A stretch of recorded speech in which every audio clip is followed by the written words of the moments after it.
Kenapa bisa membentengi atau menjauhkan dari fitnah Dajjal? Kan kita tahu Dajjalnya itu, fitnahnya itu kan dalam penglihatan kita, dalam kita memandang. Dajjal itu mata kanannya yang nggak berfungsi. Ibu udah jelaskan itu ya. Jadi kalau dia lebih kepada mata kiri yang dipergunakan. Jadi untuk kesenangan dunia, kemewahan, pokoknya yang nafsu, lebih kepada nafsu.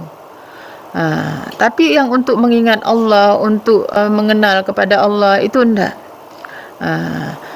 Makanya kalau seperti yang dikatakan, bekerjalah kamu untuk duniamu seolah kamu akan hidup selamanya, dan bekerjalah untuk akhiratmu seolah kamu akan mati besok.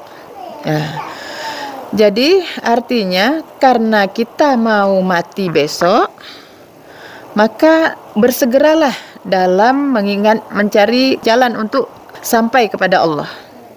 Bersegera, tidak kita abaikan apa yang diperintah oleh Allah, itu segerakan. Sedangkan untuk dunia, karena memang kita masih hidup selamanya, ya bisa besok lagi.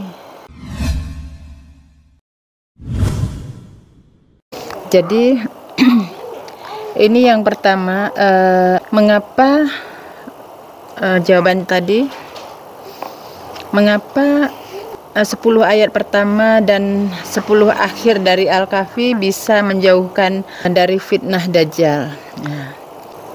Ya, kita perhatikan surat Al-Kahfi, kenapa 10 ayat pertama dan yang terakhir bisa menjauhkan dari fitnah Dajjal. Kita baca artinya dulu. Dengan nama Allah yang Maha Pengasih, Maha Penyayang. Segala puji milik Allah yang menurunkan atas hambanya Alkitab dan tidak Dia menjadikan baginya yang bengkok. Jadi ini saja, dari bismillah aja insya Allah, kalau orang yang yakin itu sudah jelas sebenarnya. Dari bismillah aja, dengan nama Allah. Jadi dengan nama Allah itu tidak ada mudarat di langit dan di bumi. Jadi Allah Maha Pengasih, Maha Penyayang. Sebenarnya kasih sayang ini yang utama. Kita hidup yang kita cari adalah kasih sayang. Jadi kita lanjut. Segala puji milik Allah, yang berhak dipuji Allah. Jadi kalau kita sudah memuji Allah, tidak lagi memuji diri kita, ini udah ini utama. Segala puji milik Allah yang menurunkan atas hambanya Alkitab dan tidak Dia menjadikan baginya yang bengkok. Jadi kalau kita sudah memuji Allah, insya Allah ilmu yang kita dapatkan tidak ada kebengkokan, tidak ada kesalahan. Yang lurus, supaya mengingatkan dengan siksaan yang keras dari sisinya dan memberi kabar gembira kepada orang-orang yang beriman, orang-orang yang mereka mengerjakan kebajikan, bahwa untuk mereka pahala yang baik. Ini masih ada tanda sambung. Jadi orang yang mengerjakan kebaikan, orang yang beriman yang mengerjakan kebajikan mendapat pahala yang baik, artinya balasan-balasan yang baik. Mereka menetap di dalamnya selamanya. Jadi kebaikan-kebaikan itu akan menetap di dalam diri orang yang beriman itu selama mereka masih beriman dan mengerjakan kebajikan. Dan mengingatkan orang-orang yang mereka mengatakan Allah mengambil anak. Tidaklah bagi mereka dengannya dari ilmu dan tidak kepada bapak-bapak mereka. Sangat berat kalimat yang keluar dari mulut mereka. Sungguh mereka mengatakan hanyalah dengan kedustaan. Jadi ini jelas peringatannya untuk orang yang mengatakan Allah mengambil anak. Lalu barangkali engkau melukai dirimu atas perbuatan mereka jika mereka tidak percaya dengan berita ini, sangat bersedih. Sungguh kami menjadikan apa yang atas bumi sebagai perhiasan untuknya, supaya kami menguji mereka siapa di antara mereka yang lebih baik amalan. Jadi bumi ini memang dihiasi, langitnya itu dengan bintang-bintang. Di buminya sendiri banyak perhiasan untuk menguji siapa yang lebih baik amalan. Dan sungguh kami menjadikan apa yang di atasnya yang tandus, yang kering. Ini kan yang tandus, tidak ada tanaman, kering, tidak ada air. Mulanya jiwa kita itu memang tandus, tidak dalam keimanan jiwanya. Jadi karena dibimbing, dikasih petunjuk, itu terus maka dia akan tumbuh. Iman itu tumbuh seperti tanaman, maka harus senantiasa disiram. Cobalah kalau kita nggak mengaji, nggak baca Al-Quran, nggak kita sadari, itu lama-lama kita akan lalai, bahkan menuju ke dunia terus. Ini makanya iman itu harus disirami, dirawat. Ataukah kalian mengira bahwa penduduk gua dan batu bertulis adalah termasuk ayat-ayat kami yang menakjubkan? Ini udah Ibu bilang hari itu, penduduk gua adalah Ashabul Kahfi itu. Kalau dalam ini kan ceritanya Ashabul Kahfi, tapi adalah ruh yang berada di dalam rongga dada.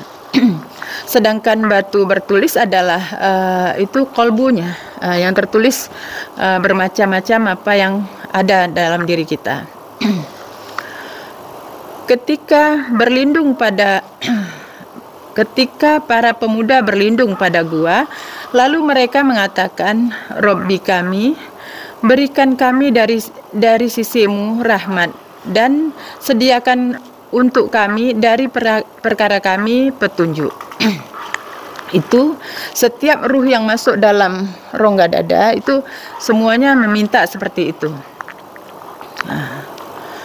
Nah, kenapa sampai 10 ayat ini saja ini sudah menunjukkan bisa menghindarkan kita dari fitnah Dajjal. Ini ayat ini kalau disadari dengan hakikat. Karena apa? Kalau kita sudah tahu ini adalah kita, ruh itulah yang sebenarnya kita yang sebenarnya, insya Allah akan lebih kuat. Karena ini yang pertamanya untuk mengenal diri, ini langkah pertamanya harus kenal yang mana sebenarnya kita itu adalah ruh.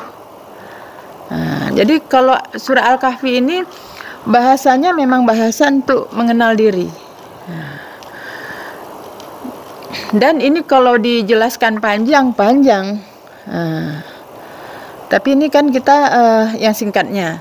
Kemudian yang di terakhirnya Al-Kahfi.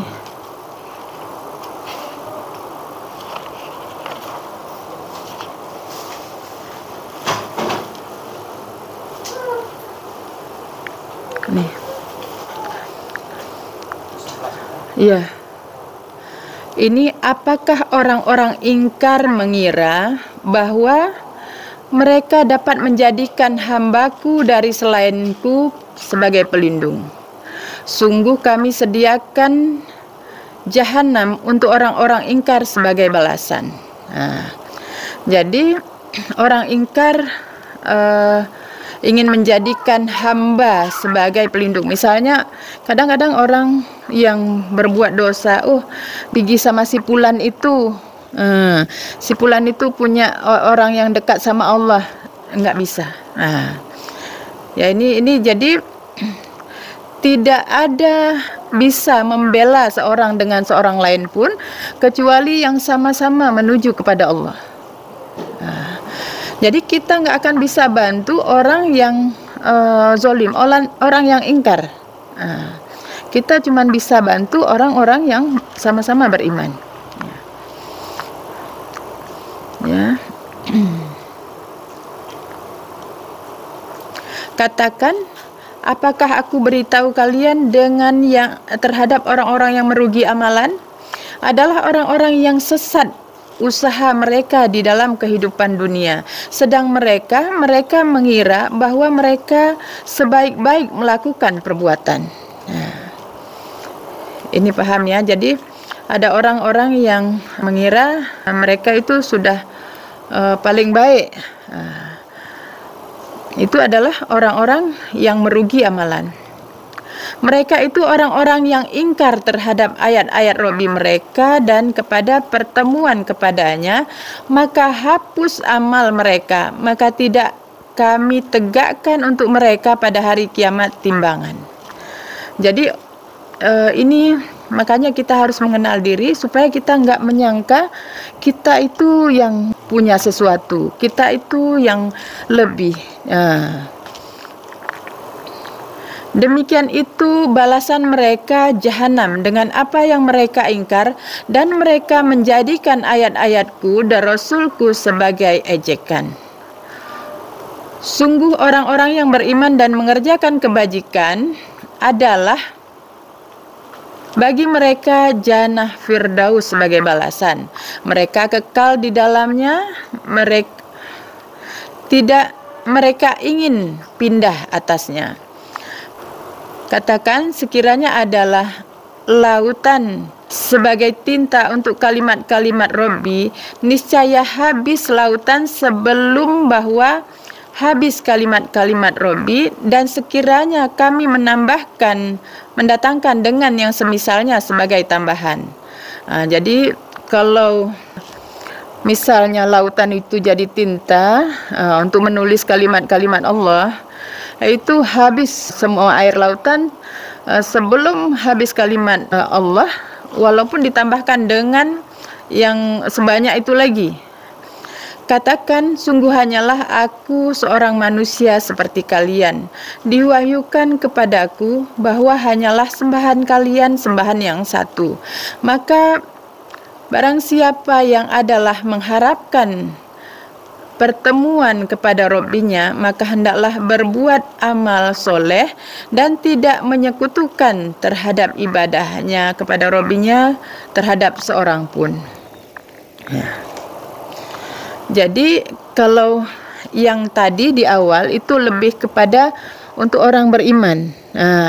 Kalau ini lebih ditujukan kepada yang ingkar.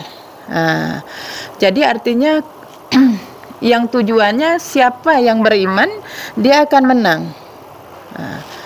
Jadi depan belakang ini sama, hampir sama kata-katanya. Jadi intinya kita harus paham, karena orang yang nggak paham dia akan menjadikan pelindung selain Allah. Jadi kita tidak ada perlindungan kecuali perlindungan Allah. Itu yang harus kuat sama kita. Makanya yang dikatakan iman itu, iman nggak nampak, tapi dampaknya nampak. Kenapa bisa membentengi atau menjauhkan dari fitnah Dajjal? Kan kita tahu Dajjalnya itu, fitnahnya itu kan dalam penglihatan kita, dalam kita memandang. Kalau Dajjal itu mata kanannya yang nggak berfungsi. Ibu udah jelaskan itu ya. Jadi kalau dia lebih kepada mata kiri yang dipergunakan. Jadi untuk kesenangan dunia, kemewahan, pokoknya yang nafsu, lebih kepada nafsu. Tapi yang untuk mengingat Allah, untuk mengenal kepada Allah itu enggak. Makanya kalau seperti yang dikatakan bekerjalah kamu untuk duniamu seolah kamu akan hidup selamanya, dan bekerjalah untuk akhiratmu seolah kamu akan mati besok. Jadi artinya karena kita mau mati besok, maka bersegeralah dalam mencari jalan untuk sampai kepada Allah. Bersegera. Tidak kita abaikan apa yang diperintah oleh Allah, itu segerakan. Sedangkan untuk dunia, karena memang kita masih hidup selamanya, ya bisa besok lagi. Besok lagi aja lah. Misalnya rumah kita nggak cantik misalnya. Itu kan bisa besok lagi. Bisa, masih ada esok gitu. Tapi kalau hati kita yang nggak cantik, kita masih susah, masih gelisah, masih marah sama orang. Ini yang harus segera. Jadi kayak mana kalau enggak besok mati? Nah ini yang harus dipahamkan sama kita. Jadi Dajjal itu dia salah taruh.